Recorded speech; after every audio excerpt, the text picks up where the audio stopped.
Sometimes the benefits of beef cattle isn't just the beef.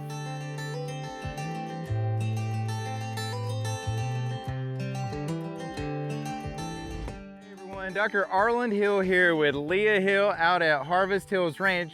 Well, we're kind of on Harvest Hills Ranch. Harvest Hills Ranch is on the other side of that fence behind me. We're not trespassing. We're not trespassing. No, we're not trespassing. But we were out yesterday just doing some observation on the land, just looking things over, doing our normal checks. And something stuck out to us that we thought would be fun to share with you guys. And it's tied to our herd of cattle and some of the benefits that we've seen, or one of the benefits that we've seen from them that we were anticipating later on, not immediately here. So let me jump right into what we're talking about. And I'm actually on our neighbor's side of the fence. And let me give some context to what I'm getting ready to show you on their side versus our side. So this is what we have both done that is exactly the same.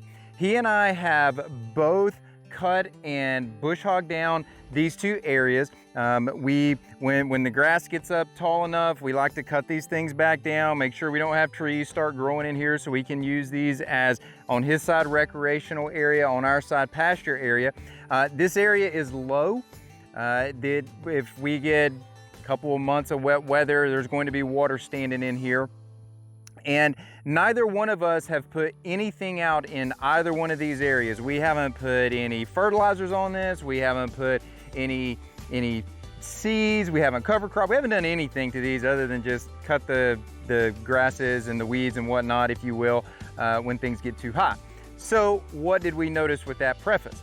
Well, I'm gonna take you over and I'm going to show you goat weed. Now, let's walk over here and look at goat weed.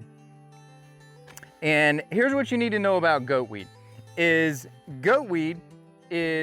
not what you find on areas that are of good soil quality. Normally when the soil quality is poor, you're going to see more goat weed pop up. And if you look across this area, there's actually a lot of goat weed out here. It's popped up, interspersed everywhere. This was something that in our garden area, we would have this in our garden area before we started doing some of the things that we've been doing to rehab and build the soil and build the land and build the nutrition. We were finding goat weed in these areas as well. So we see this over here. Now, what I want to do is we're going to take you on our side of the fence and we're going to show you what's different and speak more in detail about what has happened and how the cattle herd have played into this.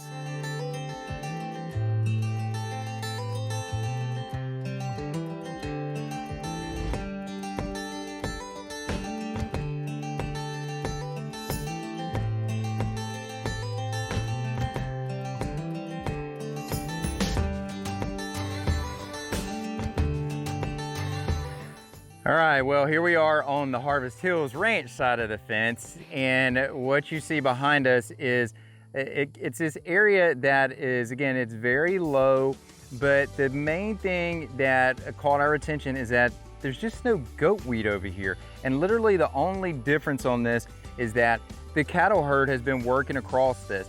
In 2 years of using this area, we've probably only grazed across this maybe 3 times now, not very often.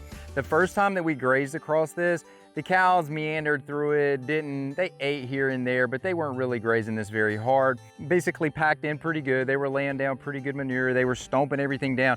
It was interesting because our neighbor had actually asked me when I was going to bush hog this down, and I actually had a conversation. We were joking about it, and I told him I wasn't. I was just going to turn the cows in it and let them do their thing, and then I would see how much was left standing and come behind them and mow if it was necessary. And actually, we came back after the cows had been through it and looked at it together, and we both agreed that there was really no reason to come in and bush hog because the cows had done such a good job of trampling everything down.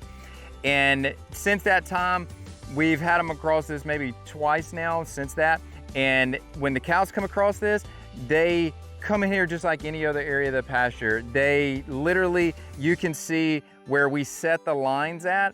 that they will graze it and it will be solid green where they have not gone, and where they have been at, they will have cleaned that part of the pasture, and the next day they're ready to move into that new area where that green growth is again.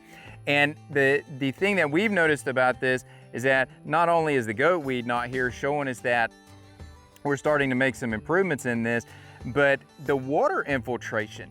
The water does not stand in here to the same degree that it did before. There's water standing over there and there's none on ours. Yeah, we haven't, we had a couple of months where there's really no rain, and then we've gotten some heavy rains here recently.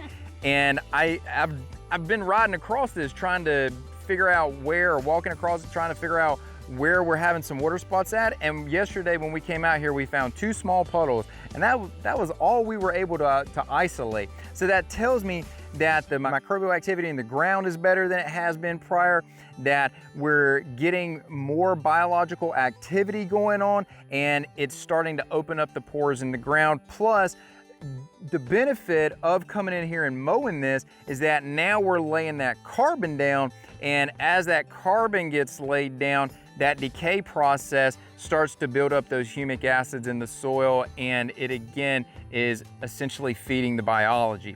So we wanted to share this with you because a lot of times we talk about the beef herd and we talk about our cattle based on how much nutritional value we're trying to drive into the meat and the things that we're doing to try to make that happen, whether it's minerals or daily moves or whatever it is that we're doing with them. But this is a different viewpoint. This is actually what's happening to the land, and it does a nice job of rebuking the idea that cattle on land is destructive to land. If anything, this shows the exact opposite. Now, we're really under 2 years into working with this little piece of land right here, and we're already seeing this improvements. Are we where we want to be? Absolutely not. Is goat weed an end-all be-all indicator? No, it is not.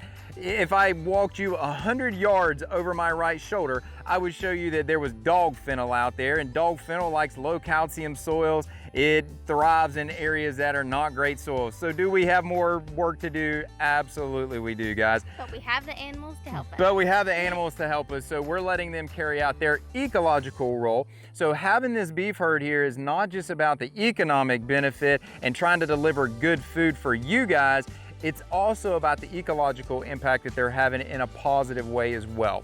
So thank you for joining with us today. You know, make sure that you come back for more videos in the future. We're gonna continue to share what we're doing out here with you. We appreciate those of you that are customers of Harvest Hills Ranch, and always wanna say a big thank you to all of you. So make sure you join us real soon. And I'm Dr. Arland Hill with Leah Hill, and we'll talk to you guys soon. Take care, everyone. Bye-bye.